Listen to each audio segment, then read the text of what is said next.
setelah kemarin kita sebulan penuh fokus ibadah bulan puasa, dan kemarin juga kita sudah melaksanakan Idul Fitri. Jadi sebelum kita mulai, aku mau mengucapkan minal aidin wal faizin, mohon maaf lahir dan batin buat teman-teman semua yang merayakan. Nah, di videoku kali ini aku akan menjelaskan tentang obligasi syariah. Nah, kemarin nih aku sudah coba open Q&A di Instagram bareng sama teman-teman, dan ada beberapa pertanyaan dari mereka yang berkaitan dengan obligasi syariah. Jadi aku akan menjelaskan apa itu obligasi syariah atau yang biasa dikenal di luar sana dengan nama suku berdasarkan pertanyaan dari teman-teman. Jadi tetap ikutin aku terus ya. Sebelum aku menjawab beberapa pertanyaan dari teman-teman, aku mau jelasin sedikit nih, apa sih obligasi itu? Terus pasti pada bingung, beda nggak sih saham sama obligasi? Jadi saham dan obligasi itu jelas berbeda. Mereka dua-duanya jelas sama-sama bentuk investasi, tapi bentuknya berbeda. Kalau saham itu cenderung memiliki resiko yang lebih tinggi dibandingkan obligasi pada umumnya. Nah, saham itu bentuknya, kalau misalnya kita investasikan uang kita dalam bentuk saham, artinya kita memiliki sebuah kepemilikan dari sebuah bisnis atau usaha. Sedangkan kalau misalnya obligasi adalah surat hutang, penerbitan surat hutang. Jadi misalnya kita punya dana, terus kita pinjemin dana kita ke seseorang atau badan usaha yang memang membutuhkan untuk operasional bisnisnya. Kemudian pada jatuh tempo tertentu, mereka akan membayarkan pokoknya plus bunganya. Sedangkan kalau misalnya saham, otomatis kita mendapatkan yang namanya dividen atau pembagian hasil dari bisnis tersebut. Oke, so kita langsung ke pertanyaan dari teman-teman. Oke, kita ke pertanyaan pertama. Kak, obligasi syariah dan suku itu sama nggak sih? Good question. Obligasi syariah dan suku itu merupakan istilah yang sama. Suku dari kata bahasa Arab yang jamaknya berarti syak, artinya dokumen atau sertifikat. Sedangkan obligasi syariah itu adalah istilah umumnya, karena kan di luar sana hanya mengenal saham dan obligasi. Dan ketika kita ngomongin obligasi yang bentuknya syariah berdasarkan prinsip-prinsip syariah, kita disebutnya suku.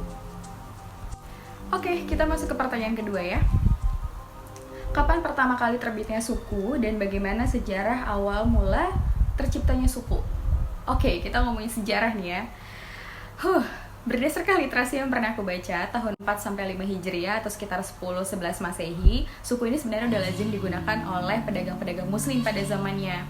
Nah, bentuknya itu seperti dokumen yang berisi kewajiban finansial akibat suatu perdagangan atau usaha komersial lainnya.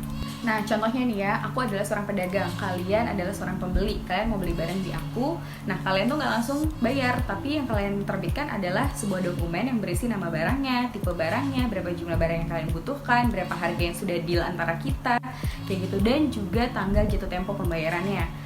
Kayak gitu. Jadi ketika nanti barangnya sudah selesai aku produksi, aku kirim ke kalian. Nanti pada saat jatuh temponya, aku akan mengembalikan surat suku tersebut ke pembeli, dan pembeli wajib untuk membayarkan sejumlah yang sudah disepakati di dalam dokumen suku tersebut.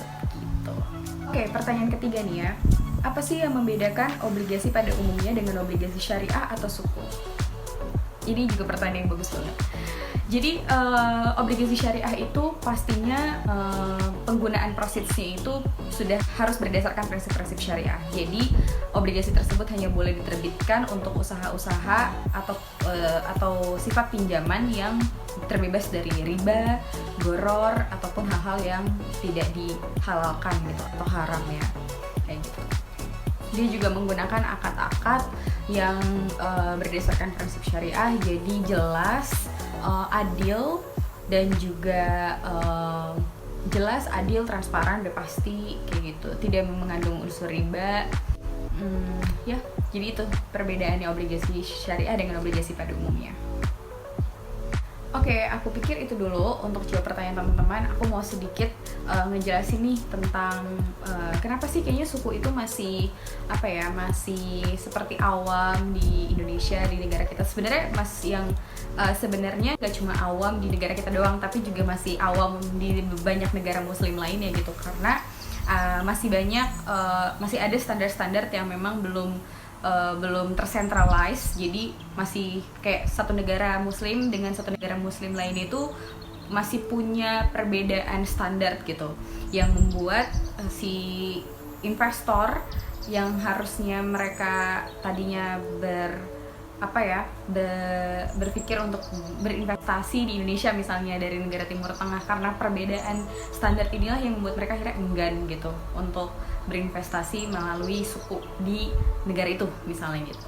Tapi menurutku nih, sebagai kita nih internalnya nih orang Indonesia, kita tuh bagus banget kok kalau misalnya kita mau berinvestasi entah itu di saham syariah ataupun di obligasi syariah kayak gitu, karena satu sudah pasti kita diarahkan untuk menggunakan akad-akad yang jelas, yang adil, terus transparan, tidak ada unsur riba juga kayak gitu, jadi insya Allah berkah.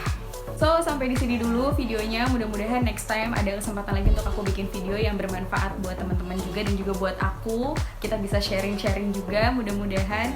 Dan sebelum mengakhirinya, aku mau mengucapkan sekali lagi minal aidin wal faizin. Mohon maaf lahir dan batin buat teman-teman. Semoga kita bisa ketemu lagi dan kita bisa kembali normal lagi seperti kemarin-kemarin. Assalamualaikum warahmatullahi wabarakatuh.